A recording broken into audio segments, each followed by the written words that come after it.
Gambling is a phenomenon that has reached increasingly high popularity in the last few years, thanks to many popular YouTubers and streamers sponsoring it.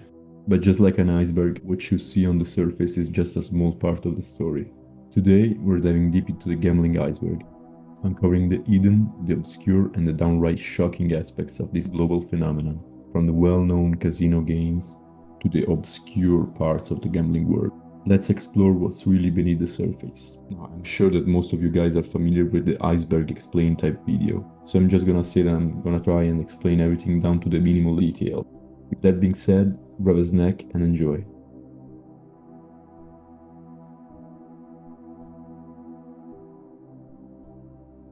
So, starting at the top of the iceberg, we have online casinos, which are a familiar concept to most people, as they have grown exponentially in fame in the last few years. Online casinos have revolutionized how gambling works by making it more accessible from anywhere with an internet connection, and by differentiating from normal casinos for having a wider range of games, ranging from digital slots to live dealer tables. For that reason, they attracted millions of players worldwide.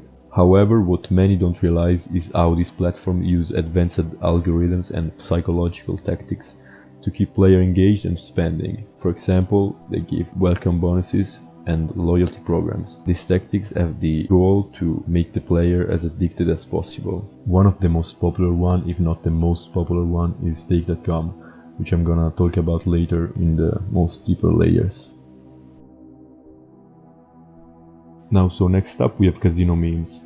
I'm sure most of you guys are familiar with the 90% of gamblers give up before the big win type of memes, and in my opinion they are really funny, and this just goes to show the stupidity of this mindset with just a touch of satire. And then there's Las Vegas, the capital of gambling and entertainment, known worldwide as the City of Sin, or Sin City. Vegas is where fortunes are made and lost in a single night. Its iconic look comes from the lights of the buildings to the endless rows of slot machines. It's a gambler's paradise. Originally, Las Vegas began as a small desert railroad town in the early 20th century, but it transformed quickly after Nevada legalized gambling in 1931. Over the decades, it evolved into a global entertainment hub, famous for its casinos, shows, and 24-hour lifestyle. Now, the first game we're going to be talking about is the most common one and the most renowned one, which is roulette. And roulette is one of the most iconic and enduring casino game, dating back to the 18th century in France. Roulette is a French word which means little wheel, and that may give you an hint on what the game is all about. It involves a spinning wheel with numbered pockets and a small ball that is dropped into the wheel, and players just place the bets where they think the ball will land. The simplicity of the game combined with the thrill of chance has made roulette a staple in casinos worldwide. The main difference between the European version and the American version is that the European version has just a single zero, and that the American version has an additional double zero, which increases the housing edge and makes it more difficult for players to win. I'm gonna talk later about all of the tactics and all of the methods that players use to win on the roulette. Poker is one of the most popular card games, known for its mix of skill, strategy and luck. And I think it's one of the few games where it's not considered to be gambling, but rather a skill game. Originating in the early 19th century in the United States, poker has evolved into many variations, with the Texas Hold'em being the most widely played today. What makes poker unique is its psychological aspect. We must say that poker is often glorified as a game of skill and strategy, but beneath the surface, poker is one of the most addicting games and maybe the most nerve-wracking. Now, blackjack is a widely enjoyed casino game where players aim to achieve a hand total as close as 21 as possible without surpassing that 21. While there is certainly an element of strategy in the game, such as basic decision making and card counting, blackjack, like most of the casino games, inherently favors the house due to built-in advantages. Those advantages can be given to the fact that casinos often use measures like frequent shuffling to make card counting virtually useless in live games. And another factor which many people don't realize is that blackjack is one of the games where you have to make hasty decisions and it can lead to a gambling addiction.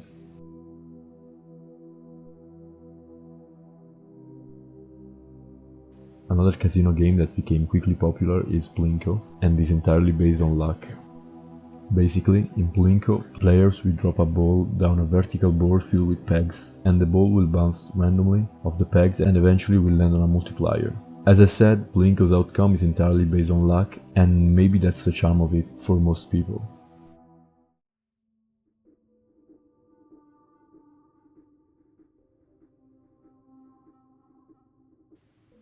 Okay, so second layer and the first entry is one that I could make an entire video on. It's, I think, one of the most important one, that being the gambling addiction.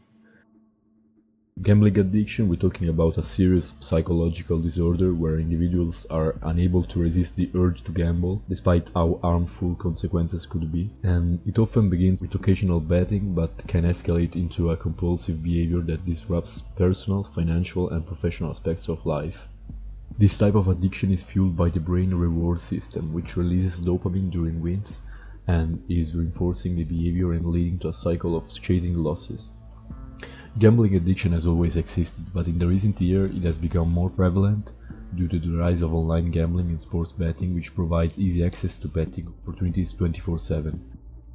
The convenience of mobile apps has made gambling more accessible, increasing the risk of addiction, as we said in the previous entries, especially among younger populations. Government and the health organizations are increasingly recognizing this issue, leading to more awareness campaigns, stricter regulation, and support resources to help those affected, which banned users from posting videos of themselves playing slots roulette on unlicensed gambling sites.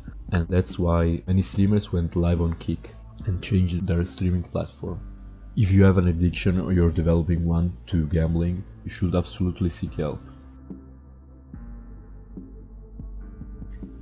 Gambler's fallacy is a cognitive bias and can also be described as pseudoscience, where people mistakenly believe that past random events can influence future outcomes in situations of pure chance.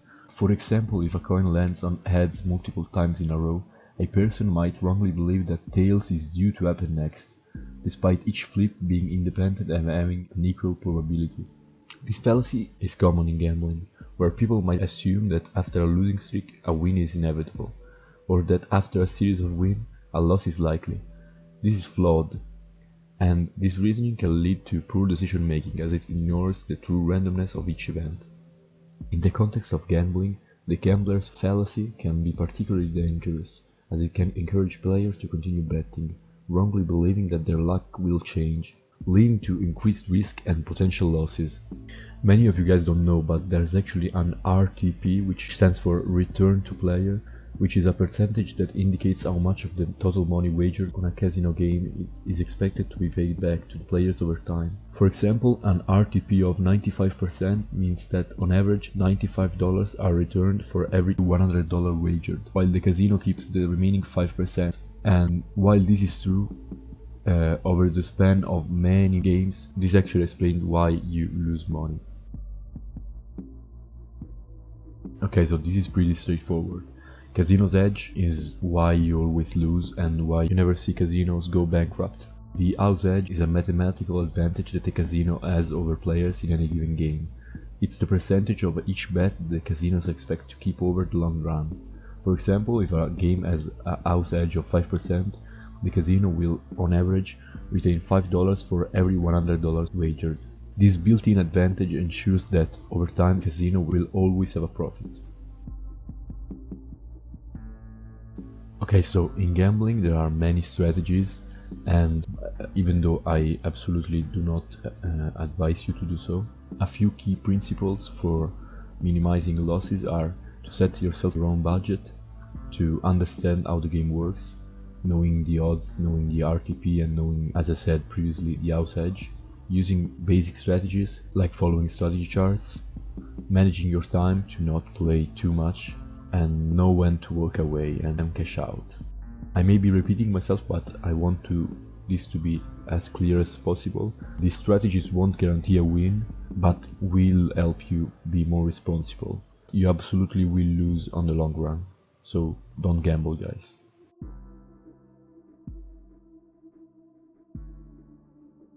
Card counting is a strategy which was first developed by mathematician Edward Thorpe in the early 1960s.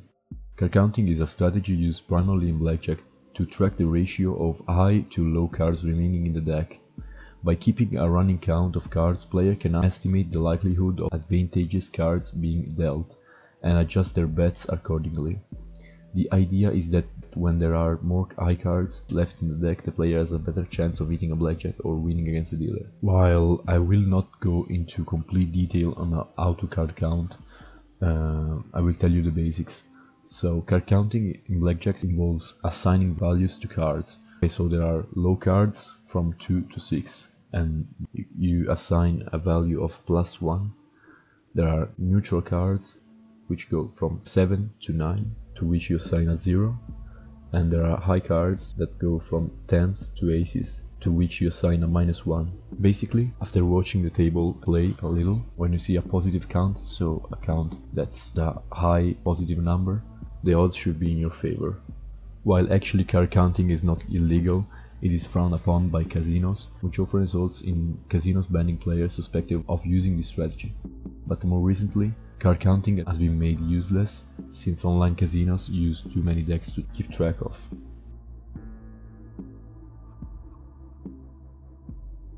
The martingale strategy is a mathematical strategy that involves doubling your bet after each loss. And the idea is that a win will recover all previous losses plus a profit equal to the original bet. For example, if you bet $10 and lose, you bet $20 next. And if you lose again, you bet 40. If you win, you've covered all the losses and made a small profit. While this in theory should work and will give you an edge, it is mathematical that a losing streak can lead to enormous bets, resulting in you losing all of your money. Remember guys, the house always wins.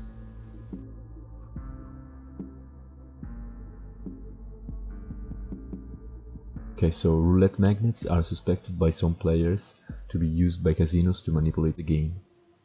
And the idea is that casinos might use hidden magnets to influence the ball's path or the wheel spin, potentially skewing the results to favor certain numbers or outcomes. While these claims certainly exist, there is little to no concrete evidence to prove that casinos use magnets to cheat. However, the suspicion persists among some players, highlighting the need for transparency and trust in gaming operations. I'd certainly love to hear you guys' opinions in the comments for this one.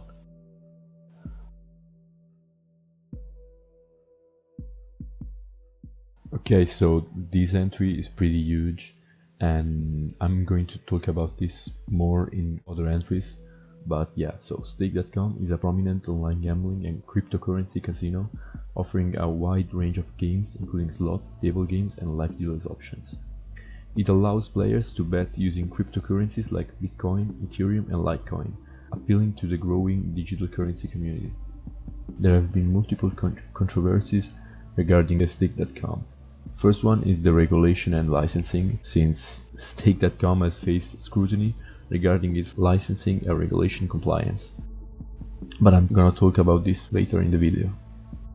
Another thing is that some players question the fairness of games and the transparency of the platform.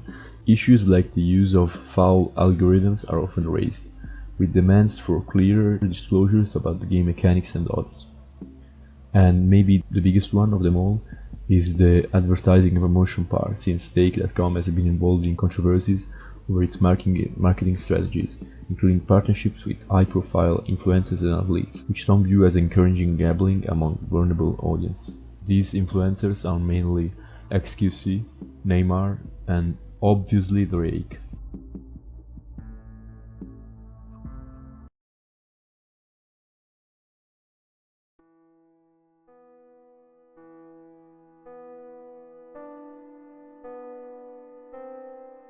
Now, as for the first entry of this new layer, we're starting strong with the horse racing controversy.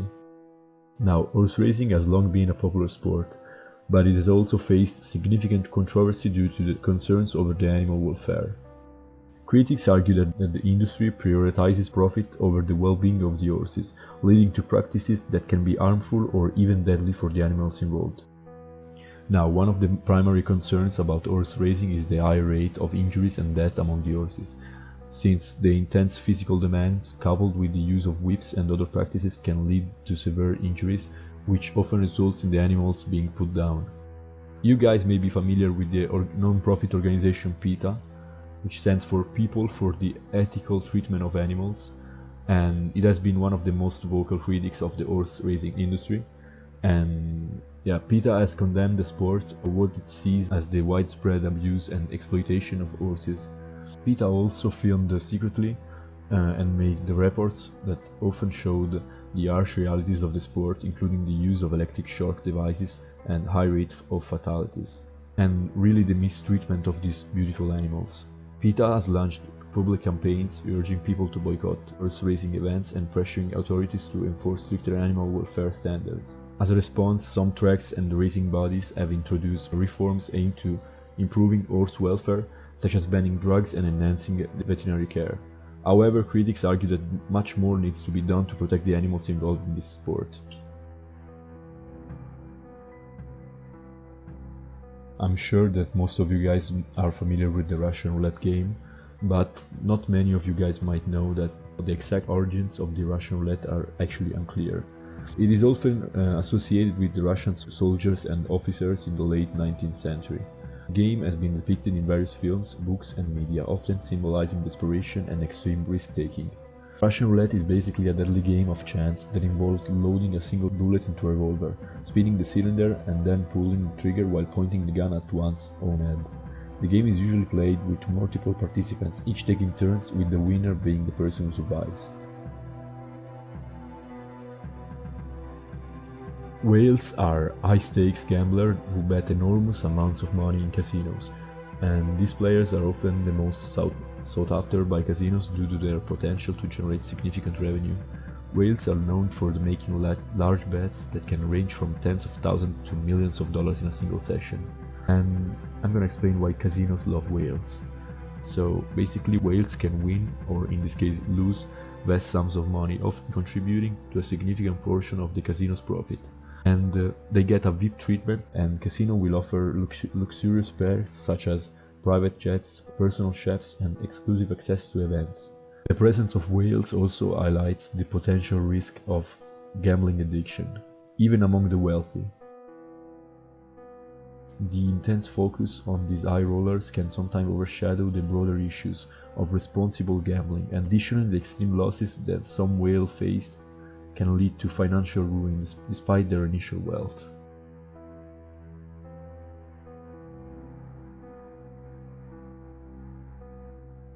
So, illegal gambling sites are online platforms that operate without proper licenses or regulatory oversight. These sites often offer casino games, sports betting and other forms of gambling, but they do so outside the legal frameworks established by the governments. So, unlike licensed sites, illegal gambling sites are not subject to regulatory checks, which means that there are no guarantees of fair play or protections for the players. These sites can also pose significant security risks, including the potential for fraud, identity theft, and loss of funds. Players have little to no recourse if they encounter issues, since they're betting on illegal casinos. Also, most of the time without regulation, a illegal site can basically disappear overnight, taking players' deposits and winning with them, leaving users with no legal way to recover their money. Even though authorities worldwide are increasingly cracking down on these platforms, these websites continue to proliferate, and that's why they are so dangerous. Match fixing involves manipulating the outcome of a sport event to achieve a predetermined result. This is done to benefit certain bettors or organizations, often through illegal or unethical means. For example, many soccer or football referees can get bribed into influencing the game's result, ensuring a specific outcome that benefits those placing bets based on insider knowledge. Also, organized crime groups or betting syndicates often orchestrate match fixing, leveraging their influence to manipulate sports events for profit. As you guys may notice, there is a big chunk of criminality behind casinos and gambling. To counteract match fixing, sports authorities employ measures such as investigations and monitoring betting patterns. Now, in the last few years, gambling in video games has become a major issue, primarily through mechanisms like loot boxes and in-game purchases. Loot boxes are basically virtual items that players buy or earn, containing random rewards, often mirroring traditional gambling with chance-based outcomes. This randomness and the potential for players to spend substantial amounts of money in hopes of valuable items can create gambling-like experiences. The concern is mostly on younger players who may be more susceptible to these gambling behaviors, driven by excitement and anticipation similar to that of real gambling. That being said, governments are starting to address these concerns with legislation requiring transparency about the odds of receiving rewards and implementing spending limits to protect customers, especially minors. The debate extends to other in-game transactions such as virtual currencies, which can also foster gambling-like behavior by enabling players to spend real money on virtual goods. Critics also argue that some game developers use psychological tactics similar to those in gambling, prioritizing profit over player welfare. Some also believe that when managed responsibly, this feature can enhance the gaming experience, whereas as for most of the players, they just hate this stuff and since they find it to be annoying.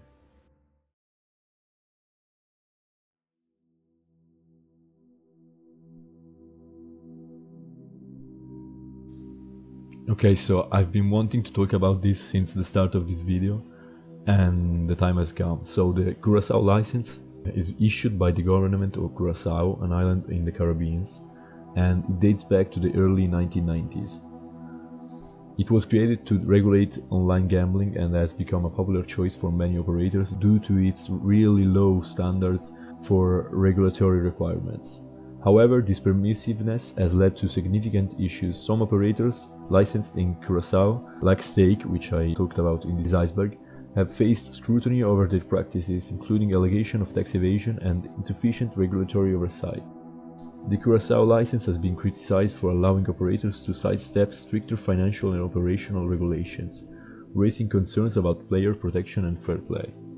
Since then, the situation with Stick.com has raised questions about the transparency and regulation of its operations. Critics also argue that the association with Curaçao's more permissive licensing environment could potentially undermine consumers' trust and raise concerns about the platform's adherence to high regulatory standards.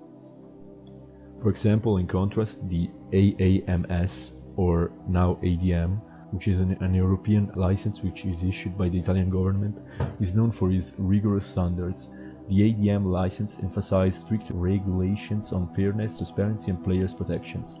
Operators with this license must adhere to comprehensive rules designed to safeguard players and ensure the integrity of games, providing a more secure and trustworthy environment compared to the more lenient Curaçao framework. Also, this might sound strange, but AAMS or ADM limit the deposit for the single session to just €1,000.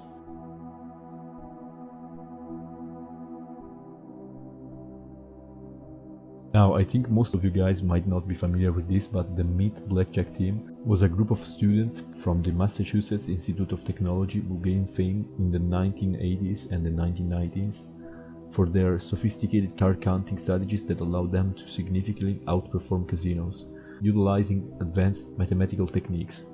The team employed card counting to keep track of the high and low cards and enabled them to adjust their bet and gameplay to gain an edge. Their operation was organized to the minimal details, with members assuming specific roles such as spotters who counted cards and signaled big players to place high bets. To avoid detection, they used various disguises and frequently changed casinos, employing tactics to blend in and avoid casino security scrutiny. Despite their methods not being illegal, their success led to controversy and prompted casinos to introduce countermeasures like more frequent shuffling and the use of multiple decks. The story of the Meat Blackjack team raises both legal and ethical questions about the limits of skill-based strategies versus manipulation, showcasing how mathematical expertise and teamwork can challenge established gambling systems. Most of you guys are familiar with gambling superstitions, and I'm sure most of you guys have at least some experience with them, since they are beliefs that gamblers use in hope of influencing their luck or improving their chances of winning. These superstitions vary widely, and often stem from cultural traditions or personal experiences. One common superstition is the idea of lucky and unlucky numbers, for example. In many cultures, the number 7 is considered to be lucky, while the number 13 might be unlucky. But this can change from culture to culture. Another widespread belief is that wearing certain clothing or accessories such as lucky socks or specific shirt can bring good fortune. But come on, you guys. Some gamblers also believe in the power of rituals, like tapping the table or crossing the fingers to ward off bad luck or attract positive outcomes. There is also a superstition that if a player experiences a hot streak, they should continue playing as long as possible to maximize their winnings, while a cold streak might prompt them to stop playing altogether or change their strategy. Additionally, some gamblers avoid placing bets on certain days or times deemed unlucky. They may consult astrology or numerology to choose their bets. These superstitions reflect the human desire to exert control over an unpredictable activity. The doomsday betting market refers to wagers placed on the occurrence of catastrophic or apocalyptic events. This niche market involves betting on scenarios such as global disasters, major geopolitical controversies, or significant technology failures. The bets typically cover a wide range of possibilities, including prediction about natural disasters, large-scale wars, or even existential threats like asteroid impacts or nuclear accidents. The allure of this market lies in its speculative nature, often driven by sensationalism or fear of potential calamities. Participants in these markets place bets on the likelihood of the events occurring within a specified time frame. The odds are set based on expert analysis, historical data, or current events. The doomsday betting market can attract attention from those fascinated by the potential for global disasters. Leaving behind the ethical concerns, we must say that additionally, their speculative nature and potential for misuse make so that these markets may not always be regulated, leading to concerns about their legitimacy and the potential impact on public perception of real threats.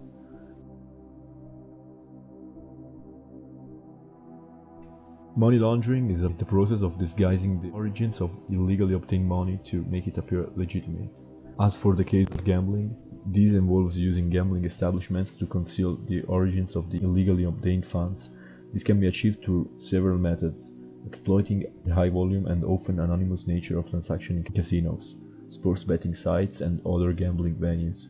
Casinos and online gambling sites are often targeted for money laundering due to their high cash flow and less stringent customer verification process compared to traditional financial institutions.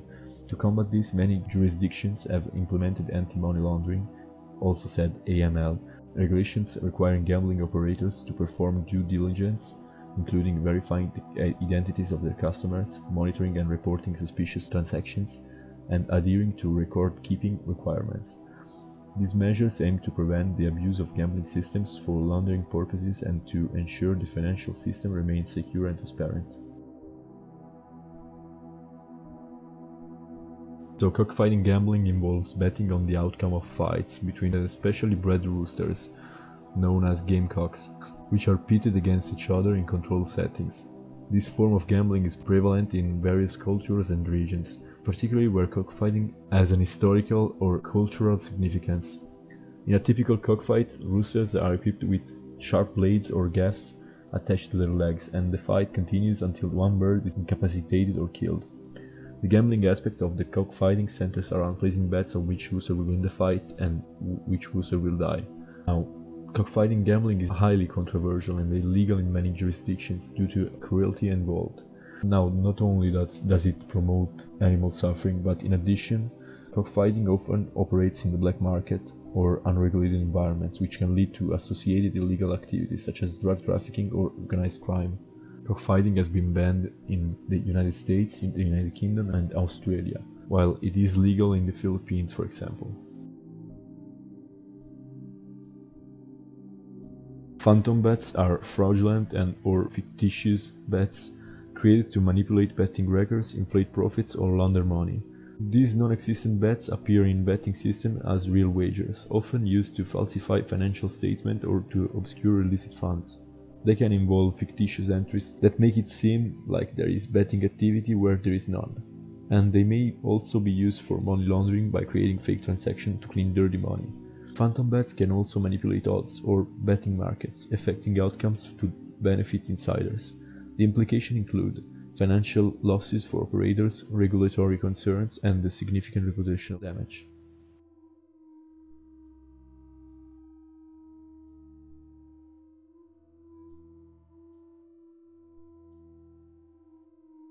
Now that we are in the last layer, the abyss, we'll talk about the near-miss effect. The near-miss effect is a psychological phenomenon observed in gambling where players experience a sense of excitement or motivation after narrowly missing a win. In gambling context, this occurs when a player comes close to winning but just falls short, such as landing on 2 out of 3 matching symbols on a slot machine or getting 2 numbers correctly in a lottery draw. Despite not winning, those near misses can create a strong emotional response, making players feel as though they are close to winning and motivating them to continue gambling.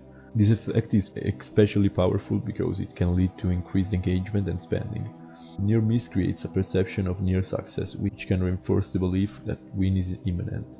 This feeling can encourage players to keep playing in hopes to eventually achieving the desired outcome, contributing to persistent gambling behavior and potentially leading to higher losses.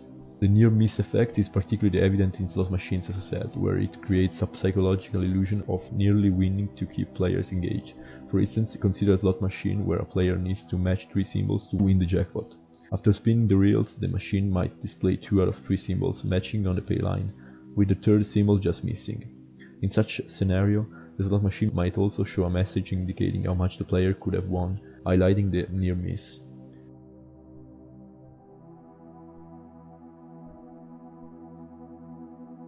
Now, I don't know if you guys know this, but casino junkets are organized trips arranged by casinos to attract high rollers or VIP players to their establishments.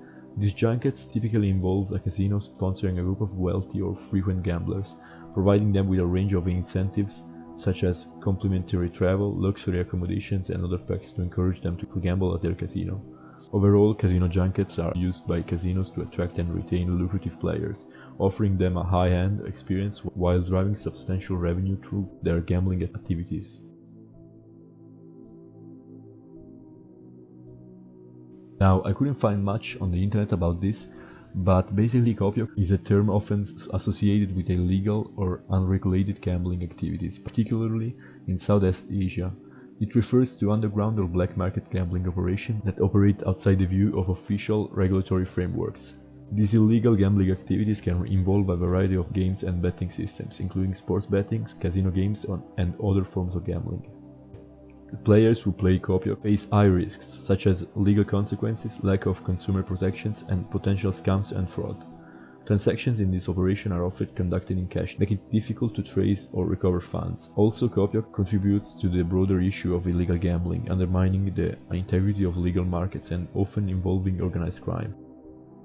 Initially, the network attracted customers with high odds and bonuses, but later used threats and physical violence against those who wouldn't repay their gambling debts. Operators of these kopyok networks also engaged in money laundering and financed other criminal activities.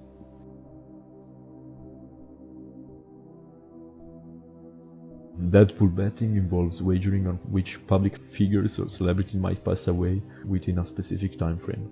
Bettors select or use a list of high-profile individuals and place bets on which ones are most likely to die during a set period. This type of betting is highly controversial, as you may imagine.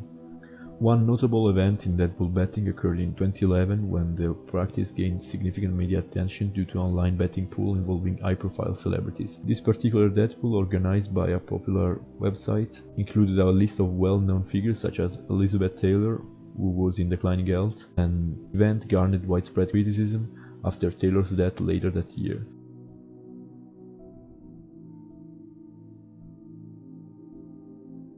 Now, the curse of the lottery refers to the negative outcomes that can follow individuals who win large lottery jackpots. While winning can initially bring excitement and financial freedom, many lottery winners experience significant challenges. Financial mismanagement is common as winners often lack the experience with managing large sums of money and leading to overspending. Personal relationships can also suffer as sudden wealth may lead to jealousy, increased requests for money, or disputes, causing stress. Winners may face pressure to make wise financial decisions, which can impact mental health. Tax issues can also arise with complexities of managing tax obligation, potentially resulting in financial penalties. Additionally, the sudden lifestyle change can cause personal and social problems, such as a loss of purpose. The Dead Man's Hand refers to a specific poker hand associated with the legendary Wild West figure Wild Bill Hickok. According to popular lore, Eacock was holding this hand consisting of two pairs, specifically aces and eights, when he was shot and killed while playing poker in Deadwood, South Dakota in 1876. The hand has since become famous in poker history and folklore, referenced in various forms of media and poker-related contexts, cementing its place in gambling culture as a symbol of historical legend.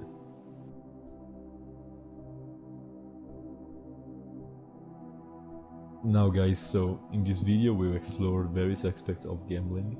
If you guys enjoyed this Iceberg, remember to subscribe to my channel to see more of this type of videos. Thank you guys for watching.